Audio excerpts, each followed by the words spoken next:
Greetings, everyone, and welcome to our channel, where we endeavor to bring you the best horror-themed stories and tales that are guaranteed to deliver an equal dose of fear and excitement. Settle down, lock your doors, and prepare for a taste of the Frightmare Vault.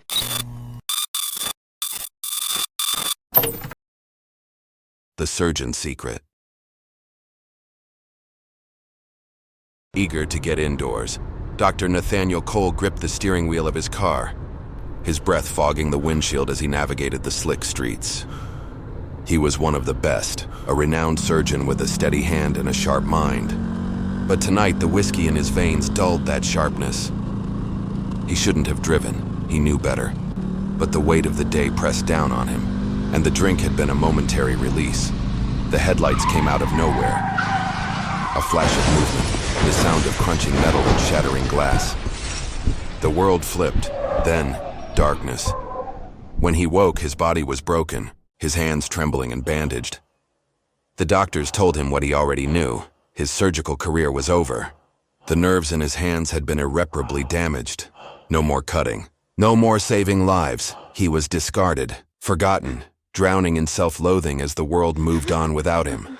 But Nathaniel Cole was not the type to be cast aside. His days became a monotonous loop of therapy and regret. He watched as younger surgeons took his place, read medical journals filled with procedures he would never perform again. His own hands, once a gift, had become a curse. He tried to steady them, holding a scalpel late at night, whispering to himself as he traced the incisions he once made effortlessly. But the tremors never ceased, the precision, the confidence gone. That was when the whispers began, not external ones, but from within. A dark thought slithered into his mind, quiet at first, then louder. What if he could still operate? Not for the sake of medicine, but for something else, for control, for purpose? Nathaniel walked among the homeless in the bitter cold. The shelters were full, and those without a place to go huddled near subway vents, seeking warmth. He saw them as forgotten souls discarded by the world, just as he had been. But he could give them purpose. He could make them matter. His first subject was an old man coughing into the tattered sleeve of his coat. Nathaniel crouched beside him, speaking in a low, soothing voice. "I can help you," the man followed, too weak to question. Nathaniel led him to a vacant building, one he had prepared meticulously. The insulin worked quickly, the old man fading without a sound. Nathaniel stared at the lifeless body, feeling the rush he had once known in the operating room.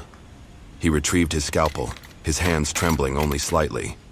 The old skill was still there, buried beneath the wreckage of his past. With precision, he removed the man's organs, placing them in neat rows on a metal table. Then he arranged the body, positioning it carefully in a chair as though it were peacefully sleeping.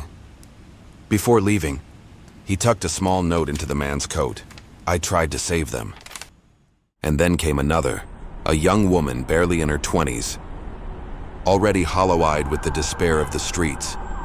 Nathaniel studied her, her sunken face, the scars along her arms, drug abuse, malnutrition, neglect.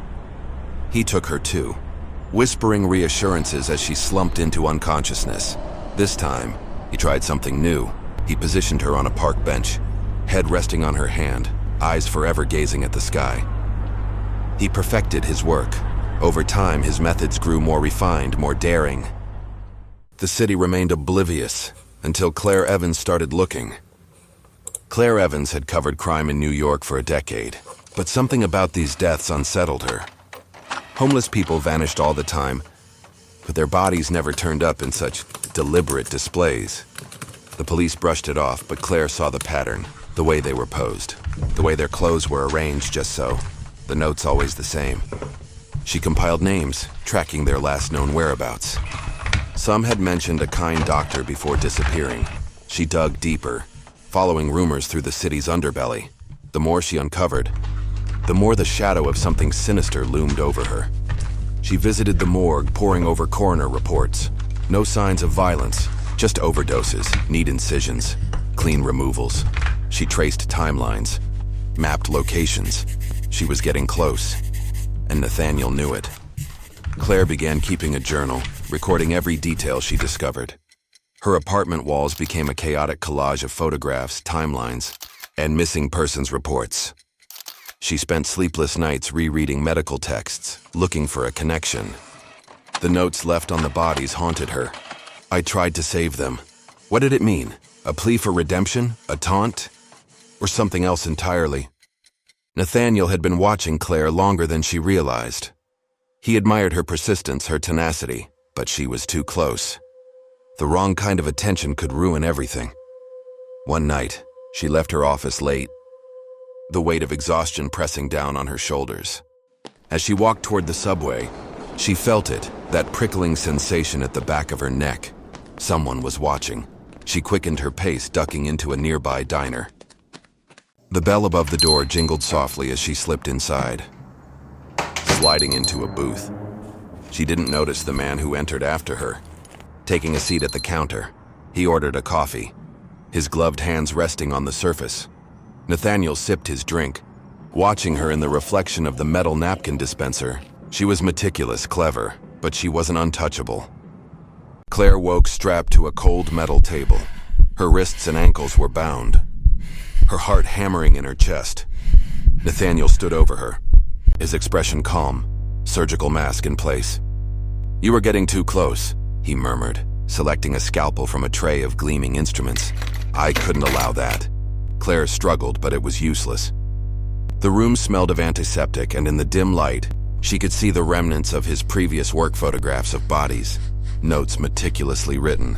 He had been documenting everything, and now, he was erasing her. "I know who you are," she rasped, her throat dry. "They'll find you." The needle pressed into her arm. The cold rush of insulin flooded her veins. Her vision blurred, her body went numb. But Nathaniel didn't stop there. Unlike his previous subjects, Claire was special. She required more attention, more artistry. He positioned her carefully, tilting her head just so, hands crossed over her chest. He posed her body in a way that spoke of peace yet finality. He left her in her own apartment, seated at her desk as though she had merely fallen asleep while working. Her notes, gone. Every trace of her research meticulously erased. To the outside world, it would appear there was no struggle, no forced entry, just another mystery swallowed by the city.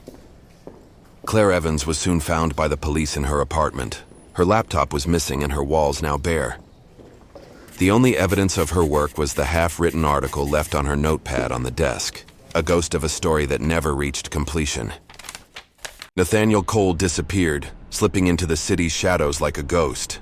He watched the news reports, sipped his coffee as the world moved on without Claire, just as it had moved on without him, but whispers remained. Some detectives in the force were convinced Claire had stumbled onto a huge story. A murdered journalist investigating a string of unexplained deaths raised too many red flags. Unofficially, rumors swirled within certain precincts. Was it connected to the bodies found so artfully displayed? The quiet disappearances of people no one else cared about?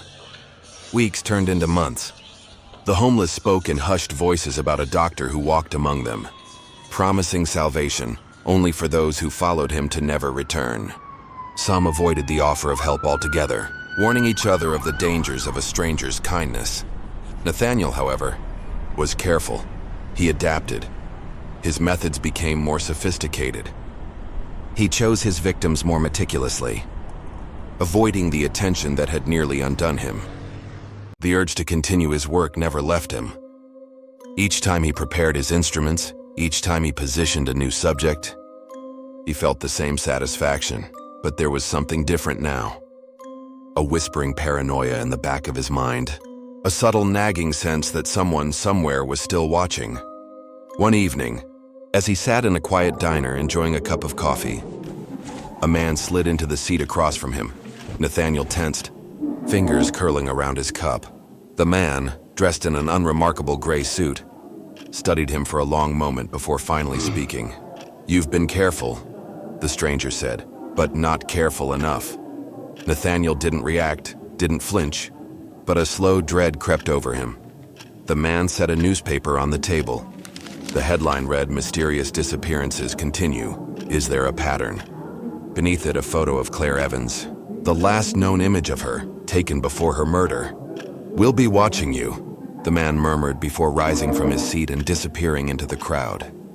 Nathaniel sat motionless for a long time. Then slowly, he picked up the newspaper, folded it neatly, and slid it into his coat. That night, as he walked the streets of Manhattan, the familiar thrill of the hunt coursed through his veins. He wasn't done. Not yet. A new victim. A new note. "I tried to save them." Thank you for watching. We hope you enjoyed this video. Don't forget to like and subscribe so we can bring you the latest updates and videos from our channel. And please be sure to comment and let us know what kind of stories you wish to see in the future. Stay haunted.